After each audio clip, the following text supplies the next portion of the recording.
বারোদুয়ারি ফ্লাইওভারের নিচে দুর্ঘটনা। রায়গঞ্জ হাসপাতালে স্ট্রেচার না পেয়ে কাঁধে করে আহতকে ওয়ার্ডে ভর্তি।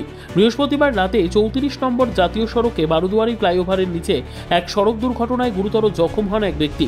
খবর পেয়ে দ্রুত ঘটনাস্থলে পৌঁছে তাকে রায়গঞ্জ হাসপাতালে নিয়ে আসে অ্যাম্বুলেন্স। ইমার্জেন্সিতে দেখানোর পর চিকিৎসকেরা আহত ব্যক্তিকে ভর্তি করার নির্দেশ দিলেও হাসপাতালের তরফে কোনো স্ট্রেচার বা হুইলচেয়ার দেওয়া হয়নি বলে অভিযোগ। বাধ্য হয়ে সেই আহত ব্যক্তিকে কাঁধে করে সার্জিক্যাল ওয়ার্ডে পৌঁছে দেন তার আত্মীয় ও সহকর্মী। যথাযথ সরঞ্জাম ও পরিষেবা থাকা সত্ত্বেও কেন রোগীর পরিজনদের এমন দুর্ভোগ পোহাতে হচ্ছে তা নিয়েই উঠেছে একাধিক প্রশ্ন। ঘটনাটি ঘটেছে গভীর রাতে, তবে এ বিষয়ে এখনও পর্যন্ত হাসপাতাল কর্তৃপক্ষের পক্ষ থেকে কোনো প্রতিক্রিয়া মেলেনি। আমি রায়গঞ্জ বারদুয়ারি থেকে রায়গঞ্জে আসতেছিলাম। হঠাৎ রাস্তা যেভাবে একজন আমার কলিগই হয়তো বারদুয়ারিতে অ্যাক্সিডেন্ট হয়েছে, তো ওনাকে নিয়ে আসলাম রায়গঞ্জ হাসপাতালে। আমি দেখতে পাই না কিসের সাথে অ্যাক্সিডেন্ট হয়েছে। আমি দেখলাম অ্যাক্সিডেন্ট করে পড়ে আছে, তারপরে অ্যাম্বুলেন্স করলাম, ওইখান থেকে অ্যাম্বুলেন্সে নিয়ে আসলো। পরে ওইখানে নিয়ে আসলে ইমার্জেন্সিতে অ্যাডমিট করালাম।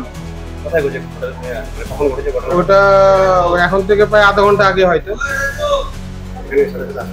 সাথে সাথে হাসপাতালে অ্যাম্বুলেন্সে নিয়ে আসলে এনএইচের অ্যাম্বুলেন্সে নিয়ে আসলে। কি নাম তার? ওনার সঞ্জয় বর্মন। বাড়ি কোথায়? বাড়ি পানিশালা। কেমন আছে এখন? আপাতত দেখা যাচ্ছে যে মাথা রক্ত পড়ছে, রক্তক্ষরণ হচ্ছে, কিন্তু কোনো ট্রিটমেন্ট পাচ্ছি না। ইমার্জেন্সি থেকে নিয়ে আসতে কোনো ক্রেচার পাচ্ছি না, কিছু না পারে আবার নিজের কাঁধে করে নিয়ে চলে আসতে হলো ওনাকে। এখন বেডে রাখলাম। নিচে তো সিকিউরিটি ছিল, স্ট্রেচার তো ছিল না। সিকিউরিটি জঘন্য ব্যবহার। জঘন্য ব্যবহার। এই ব্যবহারের কোনোই নাই। জঘন্য ব্যবহার। এই ব্যবহার আমি বলতে পারবো না কি ব্যবহার, এত ব্যবহার। কাঁধে করে নিয়ে আসলেন কেন? কোনো কিছু পাচ্ছি, কোনো পরিষেবা দিতে পাচ্ছি না। আমি কিভাবে নিয়ে আসবো ওনাকে? ও একটু মাথা দিয়ে রক্ত ব্লিডিং হচ্ছে, তো ওনাকে আমি এখন কি করবো? না পারে নিজে কাঁধে উঠে নিয়ে চলে আসলাম ওনাকে আমি। বয়স কত হবে ওনার? 48, 49 এরকম হবে। ব্যুরো রিপোর্ট, উত্তর বাংলা সংবাদ।